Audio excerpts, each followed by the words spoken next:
65페이지에서 67페이지에 보면 치유는 징벌이 아니라 오직 사랑에 의해서만 가능하다라는 이야기가 나와요. 네네. 그게 굉장히 참 이렇게 감동적인데요. 네. 제가 한번 읽어볼게요. 네. 치유가 하나님을 자비롭고 사랑이 넘치는 분으로 아는 것에 핵심적으로 달려있다고 언급할 때 우리가 흔히 받는 질문은 하나님이 그처럼 자비롭고 사랑이 넘친다면 우리가 선할 필요가 어디 있겠느냐 하는 것입니다. 저 데니스는 이 질문을 충분히 이해합니다. 왜냐하면 나의 많은 선한 행동들도 바로 복수의 징벌을 하는 하나님을 두려워한 데서 기인했기 때문입니다. 가령 양과 염소들에 관한 마태복음 25장을 읽습니다. 나는 이 구절을 문자적으로 이해하여 양들은 천국에 가고 염소들은 지옥에 가기 때문에 내가 양이라는 확신을 갖기 원합니다. 이러한 두려움의 동기에서 출발하여 좋은 양의 확신을 갖기 위해 나는 환자들을 방문하고 굶주린 자들에게 먹을 것을 주는 것과 같은 선한 일을 많이 행했습니다. 그러나 나의 하나님 이미지가 변화되고 난 후 나는 좋은 일들을 이전보다 더 많이 행했습니다. 더욱 중요한 것은 두려움에서가 아니라 더 큰 사랑으로 행할 수 있었습니다. 두려워하는 이들을 위해서가 아니라 가장 사랑하는 이들을 위해서 우리는 가장 큰 사랑의 행위들을 합니다. 나는 그 어떤 사람들보다도 쉴라와 매트를 위해서 더 큰 사랑을 실천합니다. 우리는 지옥의 두려움이나 사랑의 상실에 대한 두려움을 사용하여서 사람들에게 겁을 주어서 그들의 행동을 변화시킬 수 있습니다. 사실 위급한 상황에서는 때때로 두려움도 사용될 수 있을 것입니다. 예를 들면 가족들이 알코올 중독의 아버지에게 변화하지 않는 아버지의 행동으로부터 자신들을 보호하기 위해 아버지의 곁을 떠나겠다고 말할 수 있을 것입니다. 소속감을 상실한 채 혼자 남게 된다는 아버지의 두려움을 이용해서 이 가족들은 알코올 중독자인 아버지를 치유하고자 한 것입니다. 그러나 그 알코올 중독자인 아버지의 두려움이 깊은 소속감과 사랑의 감정으로 대치되지 않는 한 그의 알코올은 다른 것들로 대치되어 그 아버지는 또 다른 중독에 빠지게 될 것입니다. 두려움을 통해서 단지 일시적으로 사람의 행동을 변화시킬 수 있을 뿐입니다. 그러기에 오직 사랑과 소속감만이 사람을 궁극적으로 변화시킬 수 있습니다. 라고 얘기를 해요. 네. 이걸 보면서 진정한 치유는 징벌이 아니라 오직 사랑에 의해서만 가능하다. 제가 엊그제 그 화양연화인가 하는 드라마 이렇게 마지막 회를 얼핏 보는데 거기에 보니까 그 이렇게 부부가 있었는데 이제 이혼을 했는데 남편이 와이프를 정말 많이 괴롭혔어요.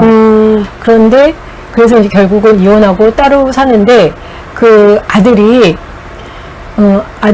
나중에 그 남편이 그래도 좀 정신을 차렸어요. 그리고 이제 그 부인이 당신이 옛날에 그 좋은 사람으로 살았으면 참 좋겠다. 그리고 아들한테 아버지가 얘기를 해요.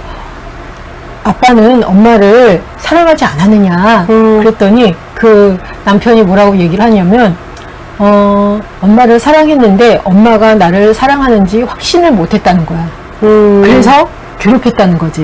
확신을 갖기 위해서. 근데 그 이야기를 듣는데 저게 뭐지? 결국은 부인이 자기를 사랑하고 잘 해줘도 이거를 못 믿는 거예요. 받아들이지를 못하는 거예요. 그렇죠. 그래서 결국은 계속 자기 부인을 괴롭히고 그 관계가 파탄이 되고 이 남자는 너무나 이렇게 막 나중에 그거를 고백하면서 자기가 그 자기 부인한테 엄마한테 너의 엄마한테 내가 너무 잘못했다라는 고백을 하는 걸 보면서 사람이 그 이렇게 예를 들면 사랑한다 그러면 그냥 받아주면 되는데 그거를 계속 끊임없이 확인을 하고 싶어 하는데 암만 상대방이 사랑한다고 얘기해도 본인이 그거를 믿지 않으면 소용이 없는 거잖아요. 그렇죠. 네. 맞아요. 그래서 그거 보면서 저는 되게 가슴이 아팠어요. 저거는 정말 비애다. 네. 맞아요.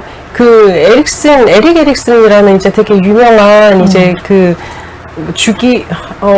그 인간의 발달 주기에 대해서 이제 얘기한 분이 있으세요. 그러니까 이분이 그 얘기를 해요. 영아기 때 이제 양육자와의 이제 친밀감에 그 형성이 제대로 되어 있지 않으면 불신이 자리를 잡게 된다라고 얘기를 해요. 그러면 사람에 대해서 신뢰하기가 쉽지가 않죠. 게다가 이제 뭐 그 존 볼비가 얘기한 애착이론에 따라도 양육자와 이제 끈끈함이 없어지면 사람이 떠나갈까봐 두려워하고 네. 그다음에 이제 안정적으로 살아갈 수가 없게 되는 거거든요. 그러다 보면 사실은 자기 자신에 대해서도 신뢰를 못하고 왜냐면 이제 그렇잖아요. 사실 뭐 나를 낳아준 내 부모가 나를 안 채워주고 나를 이제 버리고 갔다 혹은 나를 학대했다 그러면 세상에 믿을 사람이 없는 건 당연한 거잖아요.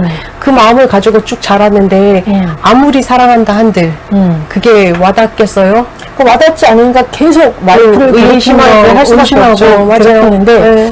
그걸 보면서 일단 그냥 내가 믿고 받아들이는 것 말고는 방법이 없다. 맞아요. 상대방이 네. 아무리 날 사랑한다고 해도 내가 안 믿고 내가 안 받아들이는데 그거는 되는 게 없죠, 맞아요. 방법이 없구나.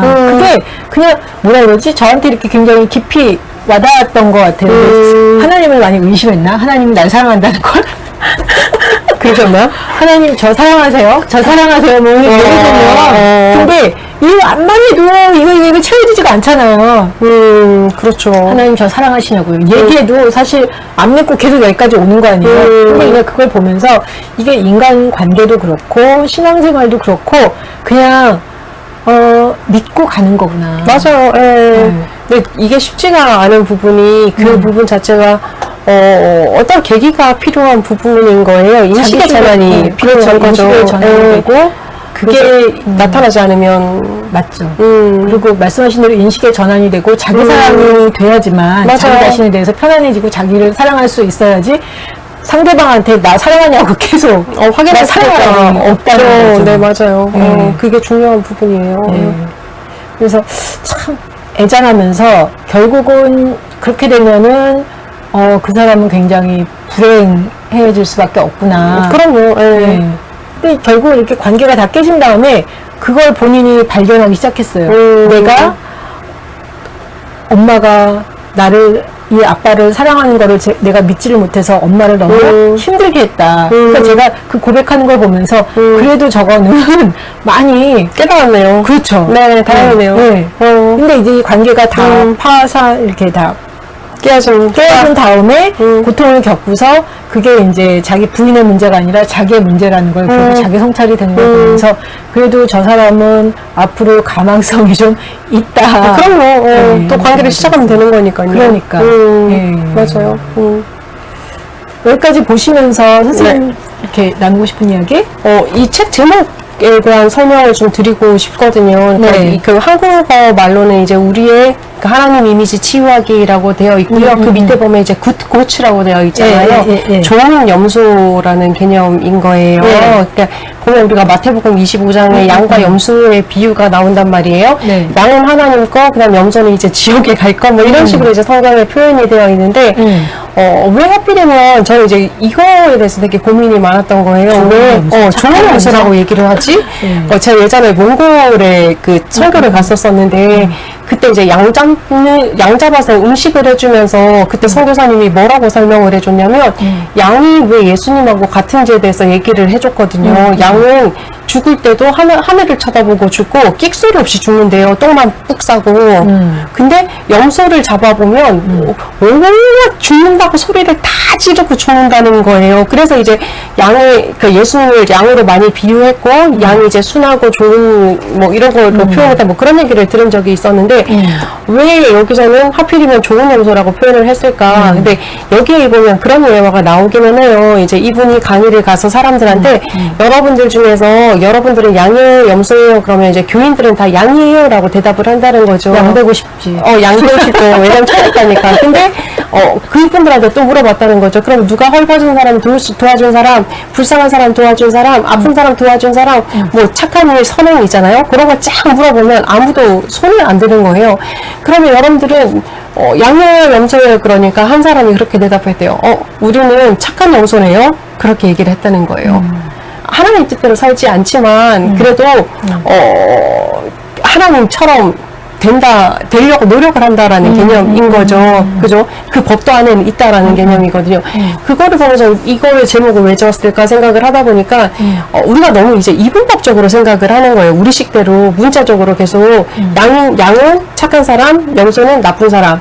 이게 중요한 게 아니다라는 거죠. 양이든 염소든 상관없이 하나님이라는 분은, 하나님은 다 사랑한다라는 거예요. 그리고 그 중에서 나쁘든 좋든 상관없이 다 사랑하신다라는 개념을 주고 싶었구나라는 거 있잖아요. 우리가 봤을 때 하나님은 양만 사랑하는 분, 염소는 버리는 분, 이 개념이 아니라 하나님은 양도 사랑하고 염소도 사랑하고 착한 양도 사랑하고 착한 염소도 사랑하고 나쁜 양도 사랑하고 나쁜 염소도 사랑하시는 분이라는 것을 알려주고 싶었구나. 그게 바로 우리가 제대로 치유받았다라는 증거로 보여질 수 있기 때문에 이렇게 제목을 지었구나라는 생각이 들었었어요. 왜 그 얘기 많이 하거든요. 우리가 분별하지 않으면 되는데 끊임없이 맞아요. 선과 악을 분별해서 이건 좋은 거 나쁜 거 이렇게 네, 하면서 맞아요. 거기에 이제 우리가 힘을 실잖아요. 네, 판단을 하죠, 계속. 네, 그죠? 그것 때문에 이제 우리가 불행하다는 거지. 맞아요. 그냥 있는 그대로 보면 되는데 아까 말씀하신 대로 좋은 거 나쁜 거. 그러니까 좋은 게 오면은 좋아하고 싫은 게 오면은 싫어하고. 그러니까 아까 제가